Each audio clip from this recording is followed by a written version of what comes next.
This is, without a doubt, one of the most disturbing cases among all executions carried out in the United States. Today, I'm going to tell you the story of a man who was executed for murdering his two young daughters in a brutal way. David Battaglia didn't just commit an atrocious crime, he also showed complete coldness. He never expressed remorse, and in fact, his final words before being executed were meant as a mockery. But before we get to that final moment, let's go back to the exact point where the path that led him to death row began. David Battaglia grew up like many military children, constantly moving, changing states, and switching schools.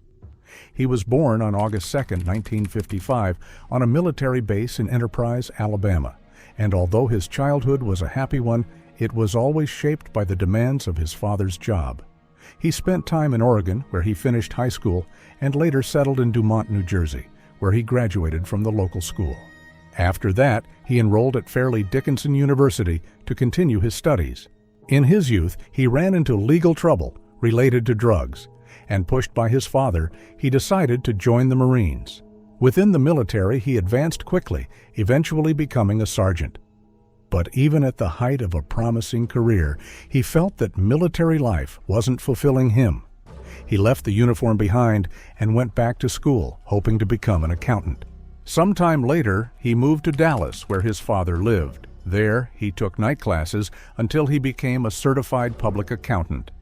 In Dallas, Battaglia was seen as a respected man, socially pleasant, stable, and with a solid career. It was there that he met Michelle, a well-known attorney in the city. They married in 1985 and had a daughter, Christy. To everyone around them, they looked like the perfect family. Battaglia seemed affectionate with his wife and devoted to his daughter. But over time, that friendly facade began to fall apart. Without any clear reason, his personality changed, and violence started to spread through the home. For 2 years, Michelle endured physical abuse and constant harassment. One of the most serious incidents happened outside their daughter's school, where Battaglia attacked her uncontrollably. That moment became a turning point for Michelle, who decided to file for his arrest on assault charges. Battaglia's reaction was even more violent. When he learned about the complaint, he confronted her at a bus stop and beat her so severely that she ended up in the hospital. The attack broke her nose and exposed the real danger he posed. I wouldn't really call it an attack. Went up to her when she was walking down the sidewalk, and I said, you're going to have to learn this lesson. And I just held her by the shoulder, and I her in the head twice. And, she moved her head the wrong way, and I snapped her nose. Well, the fact that she got me put in prison, she knows that the she pulled, the only way to keep from sending her front teeth flying out her asshole is to have me behind this glass. By September 1986, Michelle had already begun the divorce process. And in 1987, Battaglia pled guilty to a misdemeanor assault charge, receiving 2 years of probation that would become the first official record of a pattern of domestic violence that would follow him for the rest of his life. Despite this clear history of domestic violence, on April 6, 1991, Battaglia remarried, this time to marry Jean Pearle. During the early years, he came across as charming, generous, and fun. Everyone saw him as an exemplary man. Over time, the couple had 2 daughters, Mary Faith and Liberty May. But the story repeated itself. As the years went by, Battaglia revealed the same pattern of abuse. Behind closed doors, he subjected Mary Jean to insults, humiliation, and constant manipulation. Throughout the 9 years the marriage lasted, Battaglia slowly tore down her self-esteem. However, one detail in this case is especially disturbing. Despite the abuse he inflicted on both of his wives, Battaglia never showed violence toward his 3 daughters. On the contrary, he was affectionate with them and often said they were his best friends. In January 1999, after years of verbal abuse, Mary Jean decided to separate from Battaglia, but the violence hadn't ended. In fact, it was about to escalate. On December 24, 1999, on Christmas Eve, during a visit to see Faith and Liberty, Battaglia brutally attacked Mary Jean. He did it in front of all 3 girls present, Faith, Liberty, and Christy, his daughter from his first marriage. He punched her in the face over and over, 20 times according to the report, and kicked her, leaving her covered in cuts and bruises. The girls, terrified, begged him to stop. The next day, Mary Jean filed a police report and requested an immediate divorce. Battaglia pled guilty to misdemeanor assault and was given 2 years of probation. Despite the restraining order and the terms of his probation, Battaglia continued to violate the rules. His obsession with Mary Jean began to intensify in an alarming way. Around Easter of 2001, he called her to insult her, threaten her, and accuse her, without any basis, of being unfaithful. He even began convincing himself that his own daughters weren't really his. Because you're such a pig. Thanks for your help, pig. In response, Mary Jean filed a complaint with his probation officer, reporting that Battaglia had left an abusive message on her answering machine. On May 2, 2001, Battaglia learned that an arrest warrant had been issued for him for violating the terms of his probation.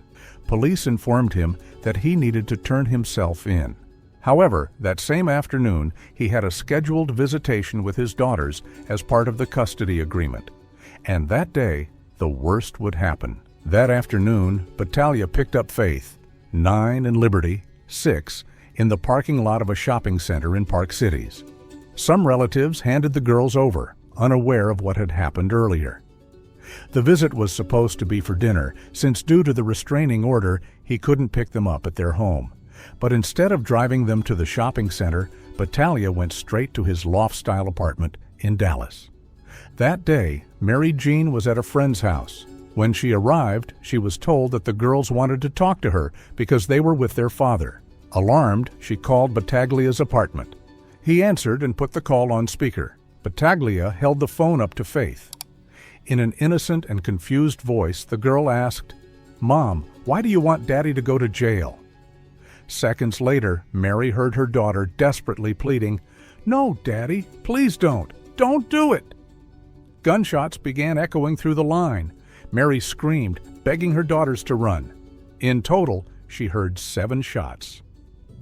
After the gunfire, Battaglia picked up the phone and, in a cold and mocking tone, told Mary, "Merry fucking Christmas," a cruel reference to the attack he had inflicted on her on Christmas Eve in 1999. And then I hear Faith going, "No, Daddy, please, Daddy, don't do it. Daddy, please don't do it."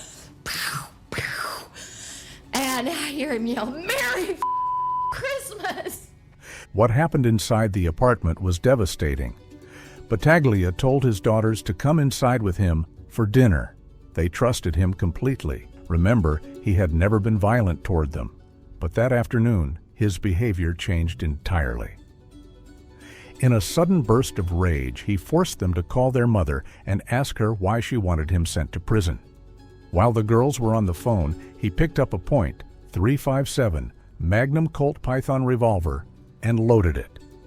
The girls had their backs turned. When Faith looked over and saw him pointing the gun at them, she begged for her life. Battaglia ended the lives of his daughters. Faith was 3 times and Liberty 5. When she heard the gunfire, Mary Jean immediately called 911. Oh, thank God. Okay, ma'am, I understand. My baby and then the gun off. Minutes later, he left a message on his daughter's bedroom answering machine. "Good night, my little babies. You are very brave girls. I love you very much." After committing the murders, Battaglia went to a bar with his girlfriend and then to a tattoo studio where he had 2 red roses inked on his left arm in honor of Faith and Liberty. Good night, my little baby. I hope you're resting in a different place. I love you. I wish that you had nothing to do with your mother. She was evil, vicious,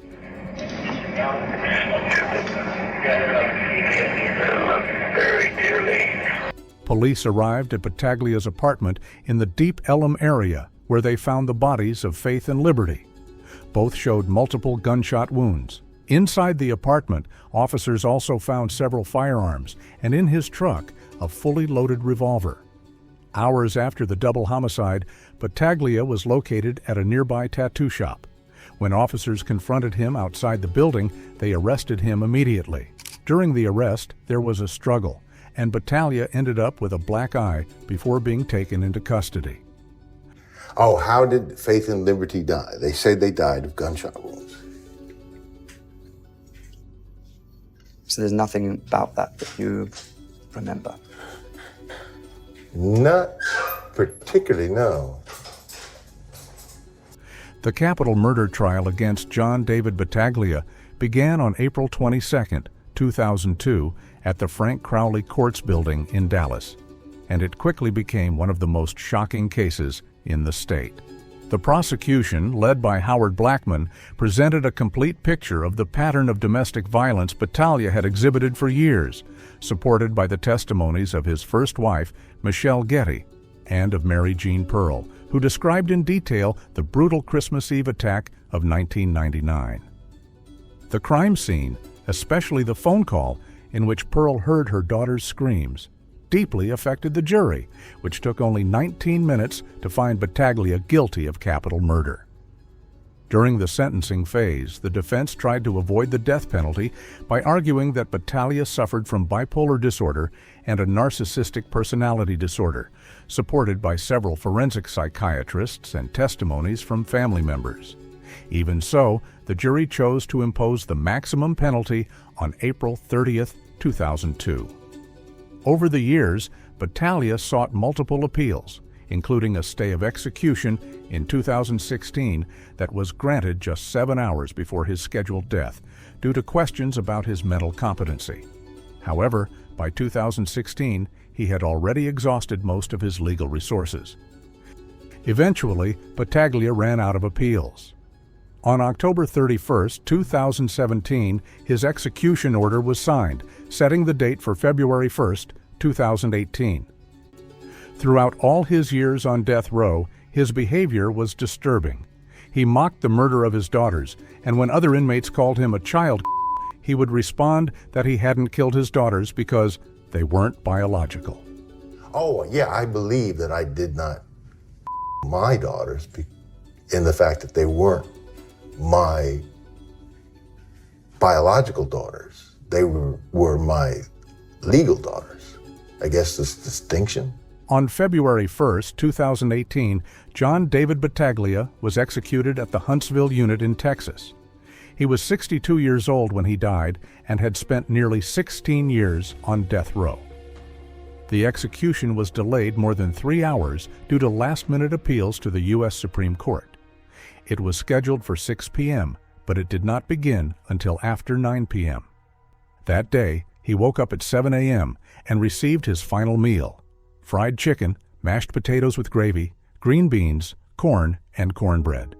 According to Texas Department of Criminal Justice spokesperson Robert Clark, Battaglia remained in good spirits in the hours leading up to the execution. When he was placed on the gurney, he initially said he had no final words, but when he saw Mary Jean Pearle among the witnesses, he changed his mind.